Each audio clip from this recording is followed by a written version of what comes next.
মালদায় বিচারাধীন বন্দির মৃত্যুতে উত্তেজনা। রতুয়া থানা চত্বরে ধুন্ধুমার পরিস্থিতি। মৃতের দেহ রেখে বিক্ষোভ পরিবারের।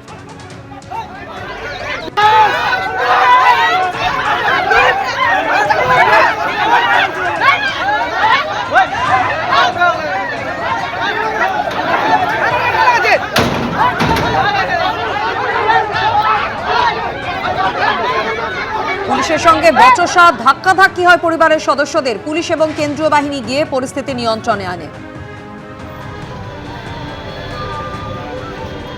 মৃত ভোলা মণ্ডল রতুয়ার বাসিন্দা।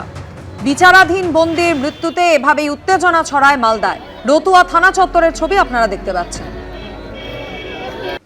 গতকাল ব্রিগেডে প্রধানমন্ত্রীর কর্মসূচি শুরুর আগেই যেভাবে উত্তপ্ত হয়ে উঠল গিরিশ পার্ক। রিপোর্ট তলব করা হয়েছে কমিশনের পক্ষ থেকে। গিরিশ পার্কে সংঘর্ষের ঘটনায় ৮ জন পুলিশ কর্মী আহত হয়েছেন।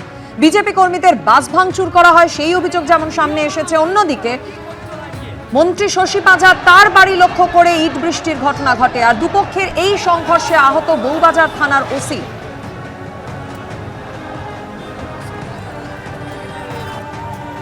বাইক উল্টে দেওয়া হয়েছে, বাইকে। This is the definition of democracy for BJP. এরা গুন্ডা পুষছে।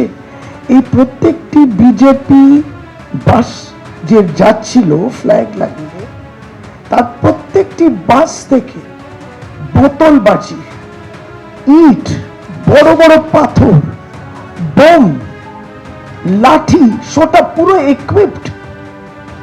তারা এসছেন র্যালি করতে, প্রধানমন্ত্রী র্যালি। তিনি ভিভিআইপি, তার র্যালিতে এই সমস্ত ব্যবস্থা তারা নিয়ে যাচ্ছেন।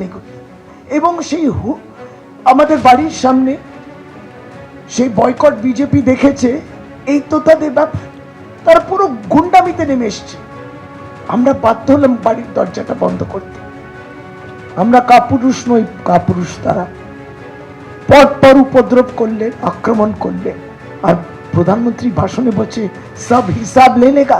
এখনো বাংলা তো সরকার দূরের কথা, তারা বাংলা এই গুন্ডামি, রঙ্গবাজি, দাঙ্গাবাজি করে আর খুন করে বাংলা দখল করবে না। গিরিশ পার্কের এই ঘটনায়, এই তাণ্ডবের ঘটনায় এবার পুলিশ কমিশনারের রিপোর্ট তলব করা হলো। কলকাতার সিপির রিপোর্ট চাইল সিইও দফতর, খবর সূত্রে।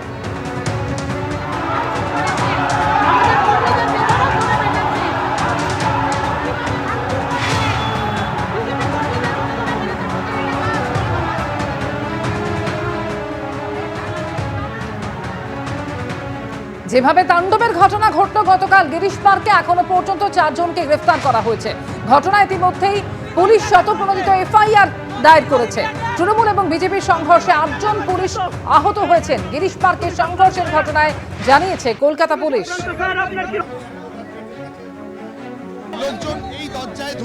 এখনো পর্যন্ত মোট 4 জনকে গ্রেফতার করা হয়েছে এবং পুলিশ শতপ্রণোদিত এফআইআর দায়ের করেছে গিরিশ পার্কের ঘটনায়। তৃণমূল এবং বিজেপির সংঘর্ষে 8 জন পুলিশ আহত হয়েছেন। এখনো অভিযোগ দায়ের করেনি কোনো রাজনৈতিক দল। গিরিশ পার্কের সংঘর্ষের ঘটনায় জানিয়েছে কলকাতা পুলিশ।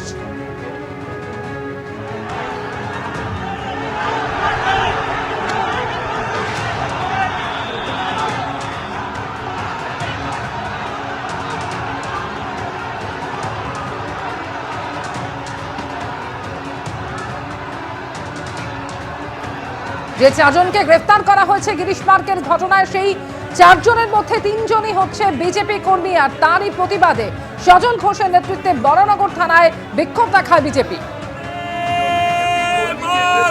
গতকাল যেভাবে উত্তপ্ত হয়ে ওঠে গিরিশ পার্ক, সেই তাণ্ডবের ঘটনায় 4 জনকে গ্রেফতার করা হয়। তাদের মধ্যে 3 জন হচ্ছে বিজেপি কর্মী। তারই প্রতিবাদে গতকাল রাতে সজল ঘোষের নেতৃত্বে বরানগর থানায় বিক্ষোভ দেখায় বিজেপি।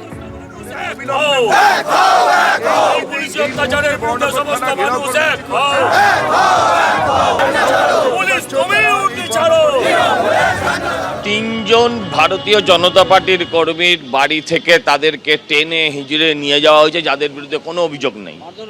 হ্যাঁ, মারধরও করেছে, থানাতেও মারধর করেছে এবং আরও বহু বাড়িতে রেড করেছে। বিজেপি যে বাড়িতে আছে তৃণমূল দেখিয়ে দিচ্ছে আর সেই বাড়ি রেড হচ্ছে। একদম আমাদের কাছে পুরো অফিসিয়াল ফরম্যাট দিয়েছে, তৃণমূলের গ্রুপ থেকে সেই স্ক্রিনশট বেরিয়ে এসছে। তাতে একদম পরিষ্কার করে তাদের নাম বলে দেওয়া আছে, আইডেন্টিফাই করে দেওয়া আছে, তাদের বাড়ি বাড়ি পুলিশ রেড করছে। থানা ঘেরাও হবে। আমরা আমাদের প্রত্যেকটা কর্মীর পাশে আছি। এবিপি আনন্দ, এগিয়ে থাকে, এগিয়ে রাখে।